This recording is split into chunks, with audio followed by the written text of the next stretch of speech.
கற்ற கம்பில இருந்து அடிக்கிற ஆணி வரைக்கும் எல்லாம் குவாலிட்டியா இருக்கணும்ல. பிரகாஷ் போன்றவர்களுக்காகவே ஜிபிஆரின் டிஎம்டி கம்பிகள். திரு புகாரி, மோடிக்கு தோல்வி பயம் அப்படின்னு எதிர்க்கட்சிகள் எப்படி முடிவுக்கு வந்தீங்க? தோல்வி பயம் என்றால் இதுவரை இல்லாத அளவுக்கு சூரத்தில் நீங்கள் பார்த்தீங்க. இப்போ அன்ன போஸ்ட்டாக அவங்களுடைய கேண்டிடேட்டை டிக்ளேர் பண்ண அந்த விதத்திலிருந்து நீங்கள் பார்த்தாலும் அது இலகுவாக விலகும். அதே நேரத்தில் 2014 இல்லாத அளவுக்கு 2019 தேர்தல் பிரச்சாரங்களில் இல்லாத அளவுக்கு இந்த முறை திடீரென்று மோடி பேசியிருக்கக்கூடிய இந்த பேச்சு என்பது, ஏன்னா அந்த மேனிஃபெஸ்டோவை பற்றி பேசும்போது கூட சொன்னாங்க ரொம்ப மந்தமான மேனிஃபெஸ்டோ என்று. பாரதிய ஜனதாவுடைய மேனிஃபெஸ்டோவை பற்றி சொல்லும் பொழுது நடுநிலையாளர்கள் கூட அந்த கருத்தை தான் சொன்னார்கள். இப்போது இவர் புதிதாக என்ன ஆரம்பித்திருக்கிறார்னா இது மட்டும் கிடையாது. மோடியுடைய விருப்பு பிரச்சார பேச்சு என்பது இது மட்டும் கிடையாது. கோன் ஆக் லகாதியா அப்படின்னு கேட்டார் மோடி. யார் நெருப்பு வச்சு விட்டது, அவங்கள நீங்கள் ட்ரெஸ்ஸை பார்த்தா தெரிஞ்சிக்க முடியும் அப்படி என்று இதே பிரதமர், the person who is under the capacity of prime minister, பிரதமர் என்கின்ற அந்தஸ்தில் இருக்கக்கூடியவர். அதாவது நீங்கள் இன்னொரு விஷயமும் இருக்குது, பிரதமரை தவிர யாராவது இப்படி ஒரு கருத்தை பேசியிருந்தா இது என்ன முட்டாள்தனமான கருத்தாக இருக்கேன்னு நிறைய பேர் கடந்து போயிருப்பாங்க. பிரதமரே இதை பேசும்போது தான் தோல்வி பயம் என்கிறோம். எனக்கு பிரதமர் அல்லாத ஒருத்தர் பேசியிருந்தான்னு வைங்களேன், இது யாருமே விவாத பொருளாக வாங்கியிருக்க மாட்டாங்க, இதை பற்றி கருத்தும் சொல்லியிருக்க மாட்டாங்க. பிரதமர் இப்படி பேசிக்கொண்டு இருக்கிறார் என்பதுதான் நீங்க பிரச்சனை. அப்போ ஒரு பிரதமரே இப்படி பேசுறார் அப்படின்னா நிச்சயமாக இது தோல்வி பயம்தான். அதனால் தான் அவர் இதை பேசுகிறார் என்பது இன்னும் ஒரு படி கூட போய் மோடி என்ன பேசினார் என்றால், கடந்த இந்த காலங்களிலே கபரஸ்தான், ஊருக்கு ஒரு கபரஸ்தான் இருக்கும்போது கௌசாலா இருக்கக்கூடாதா என்று பேசுகிறார். ஒரு பிரதமர் எதையோட கம்பேர் பண்ணி பேசுறார். அவர்களுக்கு கபரஸ்தான் இருக்கும்போது, முஸ்லீம்களுக்கு மையவாடிகள் இருக்கும் பொழுது, கபரஸ்தான் இருக்கும் பொழுது அவங்களுக்கு ஒரு கௌசாலா இருக்கக்கூடாதா என்று பேசினார்.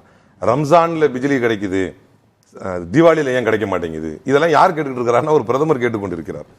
அதனுடைய தொடர்ச்சி தான் இப்போது தோல்வி பயத்தில் தான் இவர் பேசுகிறார் என்று இன்னும் உறுதியாக சொல்றதா இருந்தா, நேற்றைய தினம் அலிகருக்கு போய் வேற பேசுறாரு. நேற்று போய் அலிகருக்கு போய் என்ன சொல்றாரு அப்படின்னா, ட்ரிபிள் தலாக் அமெண்ட்மெண்ட் பில் கொண்டு வந்ததன் மூலமாக முஸ்லீம் தாய்மார்கள் எனக்கு ஓட்டு போட தயாரா இருக்கிறாங்க அப்படின்னு சொல்றாரு. நான் ஹஜ்ஜுக்கு சவுதி அரேபியா அரசாங்கத்தோட நான் பேச்சுவார்த்தை நடத்தி ஹஜ்ஜுக்கு சீட்ஸ் எல்லாம் இன்க்ரீஸ் பண்ணி கொடுத்துருக்கிறேன்.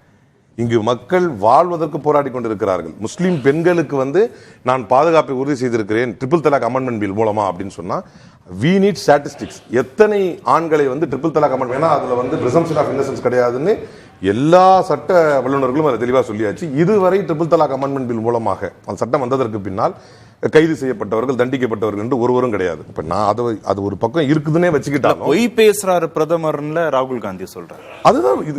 இப்ப அடுத்த கட்ட பாயிண்ட் வர்றோம். அதுதான் நம்ம இப்ப இந்த ரெண்டு விஷயங்கள் இதுல கவனிக்க வேண்டியது. ஒண்ணு, அவர் என்ன சொல்றாரு, குஸ்பேட்டம் முஸ்லிம்கள், அதாவது நாட்டில் உள்ள உங்களுடைய மங்கள் சூத்தர், உங்களுடைய தாலி முதற்கொண்டு எவ்வளவு உணர்ச்சிகரமா பேசுறாரு அப்படின்னா, உங்களுடைய தாலி முதற்கொண்டு எடுத்து முஸ்லிம்களுக்கு கொடுக்க வேண்டும் என்று காங்கிரஸ் நினைக்கிறது. First point. முஸ்லீம் அப்படிங்கிற வார்த்தையே சோசியோ எக்கானமிக் சர்வே பத்தி காங்கிரஸுடைய மேனிஃபெஸ்டோ நியாய் பத்திரா பேசும் பொழுதும் அதுல முஸ்லீம்ங்கிற வார்த்தையே கிடையாது. அதைத்தான் மரியாதைக்குரிய தலைவர் மல்லிகார்ஜுன கார்கே விளக்கி சொன்னார்.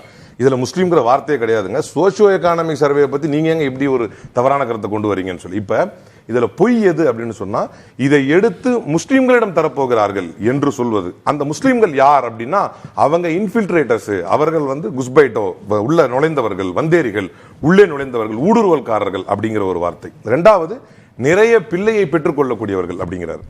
இன்னைக்கு இந்த ஹிந்துவே ஃபேக்ட் செக் பண்ணி ஒரு பிரதமருக்கு fact check on Modi's controversial speech இன் ராஜஸ்தான் அப்படின்னு தலைப்பு கொடுத்து சொல்லியிருக்குது. அதில் யார் யார் எவ்வளவு பிள்ளை பெற்றுக் கொள்கிறார் என்பதை குறித்தும் சொல்லும் பொழுது நியோநேட்டல் மார்டாலிட்டி ரேட் அப்படின்னு தனியாக கொடுக்குறாங்க. ஜியாகிரபிக்கல் ஏரியாவை பொறுத்து நியோநேட்டல் மார்டாலிட்டி ரேட் அப்படின்னு தரும் பொழுது, இந்துக்களை பொறுத்தவரை 1989 1958 59 வரைக்கும் 36.6 இருந்தது. முஸ்லீம்களிடத்திலே அது 25.9 இருந்துச்சு. ஆனால் இன்றைக்கு 2019 to 21 இந்துக்களிடத்தில் 27.9% இருக்கக்கூடியது 25.9% இஸ்லாமியரிடத்திலே குறைந்திருக்கிறது.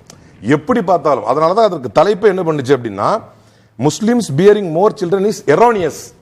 ஒரு பத்திரிகை, நடுநிலையாக விளங்கக்கூடிய பத்திரிகையை இப்படி ஃபேக்ட் செக் செஞ்சு மோடியுடைய இரு கருத்தையும் தவறு, இது மட்டும் கருத்து தவறு இல்ல, முஸ்லிம்கள் நிறைய பிள்ளையை பெற்றுக்கிறாங்க என்கின்ற கருத்து கவர்மெண்ட் டேட்டா படி தப்பு இல்ல. மோடி பொய் சொல்றார், பொய் சொல்லல, தோல்வி பயத்துல பேசுறார், தோல்வி பயத்துல பேசலங்கிறத கடந்து அவர் ஒரு ஸ்ட்ராட்டஜியை பின்பற்றுகிறார், இல்ல அவர் ஒரு அஜெண்டாவை எதிர்கட்சிகளுக்கு வைக்கிறார், இல்ல கோல் போஸ்ட மாத்திட்டே இருக்கிறார். இதை எப்படி எதிர்கட்சிகள் எதிர்கொள்ள போறீங்க?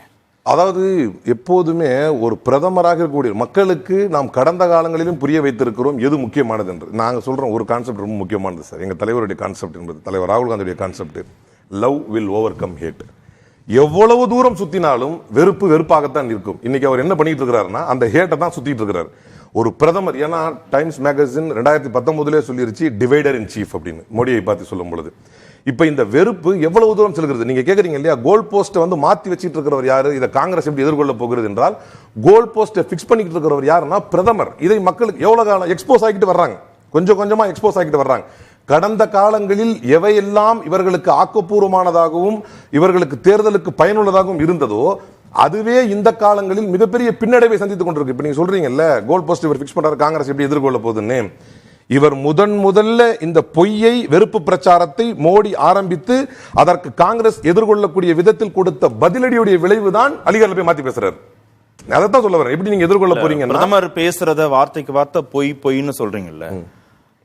பாஜக மீண்டும் ஆட்சிக்கு வந்தா, பிரதமர் மோடி மீண்டும் பிரதமராக பொறுப்பேற்றா 3வது முறையா இடஒதுக்கீடே இருக்காது, அரசியலமைப்பு சட்டமே இருக்காதுன்னு எதிர்கட்சிகள் காங்கிரஸ் பொய் பிரச்சாரம் பண்றாங்க அப்படின்னு பிரதமர் மோடி சொல்றாரு. கர்நாடகாவில் அவங்களுடைய எம்பி பேசலையா?